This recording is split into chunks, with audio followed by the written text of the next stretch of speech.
தமிழக சட்டமன்ற தேர்தலுக்கு இன்னும் 9 நாட்களே இருப்பதால் அரசியல் கட்சித் தலைவர்கள் தீவிர பரப்புரையில் ஈடுபட்டு வருகின்றனர். 4 முக்கிய கட்சிகளின் தலைவர்களின் பரப்புரை பேச்சை கேட்கலாம். தமிழ்நாடு தமிழக என்றாலே அவங்களுக்கு வெறுப்பு. இன்றைய பாஜக அரசு கூட கூட்டணியில் இருந்து நீங்க சாதிச்சது என்ன, சாதிக்க போறது என்ன, முடிஞ்சா சொல்லுங்க. நீட் விலக்கு தருவோம்னு சொல்ல வைக்க முடியுமா? மும்மொழி திட்டம் கிடையாதுன்னு சொல்ல வைக்க முடியுமா?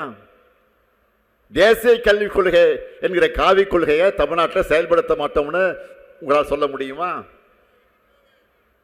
நீண்ட காலமா முகாமில் இருக்கக்கூடிய இலங்கை தமிழர்களுக்கு குடியுரிமை தருவோம்னு சொல்ல வைக்க முடியுமா? சிறுபான்மையினருக்கு எதிரான பொது சிவில் சட்டம், வக்ஃப் திருத்த சட்டம், குடியுரிமை திருத்த சட்டம் ஆகியவற்றை திரும்ப பெற வைக்க முடியுமா?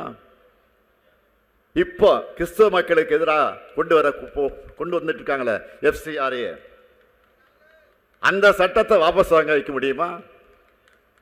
இதை பற்றியெல்லாம் முதல்ல உங்களால் வாய் திறந்து 4 வார்த்தை உங்கள் டெல்லி ஓனரை மேடையில் வச்சுக்கிட்டு பேச முடியுமா?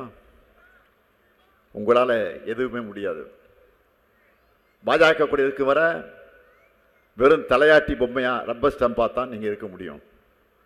அதனால் உங்களால் ஒரு நாளும் ஜெயிக்க முடியாத வீண் சவால்களை நிறுத்துங்க. மேகதாது அணை கட்டுறங்கிறான். மேகதாது அணை கர்நாடகாவில் கட்டி தீர வேண்டும் அப்படின்னு அங்க இருக்கின்ற நீர்ப்பாசனத்துறை அமைச்சர் அவர் குறிப்பிடுறார். சட்டமன்றத்தில் அதுக்கு முதற்கட்ட நிதி ஒதுக்கிட்டாங்க, எனக்கு நீதிமன்றம் வரைக்கும் போயிட்டாங்க. அப்படிப்பட்டவரை இங்க தமிழ்நாட்டுக்கு அழைச்சி வந்து ஓட்டு கேட்கிறார். யாரு? நீங்க உங்க மாவட்டங்க, மயிலாடுதுறை மாவட்டம். தண்ணி கொடுக்க முடியாது, மேகதாது அணை கட்டப்படும் அப்படின்னு சொல்லிக்கிட்டு இருக்கின்ற ஒரு நபரை, நமக்கு எதிராக இருக்கின்ற ஒருவரை, நம்முடைய வாழ்வாதாரத்தை பாதிக்கக்கூடிய திட்டத்தை நடைமுறைப்படுத்துவேன் என்று சொல்லுகின்ற ஒருவர் கர்நாடக அமைச்சரை தமிழ்நாட்டுக்கு கூட்டுகிறது ஓட்டு கேட்கிறார்னா இந்த ஸ்டாலின் நாட்டுக்கு தேவையா? உன் வீட்டில் 5 லட்சம் ரூபாயை நான் திருடி விட்டு, அம்மா உங்க வீட்டில் 5 லட்சம் ரூபாயை திருடி விட்டேன், இந்தாங்க உங்களுக்கு 5000 என்று கொடுத்தால், அதில் உங்களுக்கான பங்கு என்று கொடுத்தால் ஏற்பீர்களா? உங்க நாட்டில் உங்க வீட்டில் திருடப் போகிறேன், அதற்கு முன்பணமாக இந்த 2000 வைத்துக் கொள்ளுங்கள் என்றால் வாங்கிக் கொள்வீர்களா? வாங்கிக் கொள்வீர்களா? அப்ப எப்படி ஓட்டுக்கு கொடுக்கிற காசை வாங்குகிறீர்கள்?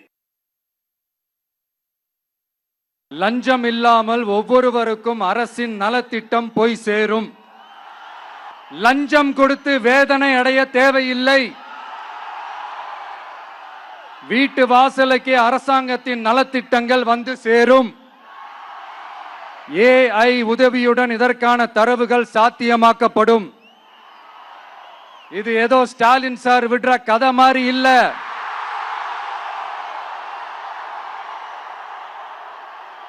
அறிவியல் பூர்வமா சாத்தியமான ஒண்ணுதான் இப்ப நான் சொல்லிட்டு இருக்கேன். அதை நம்ம டிவிக்கு ஆட்சி உருவாக்கி காட்டும்.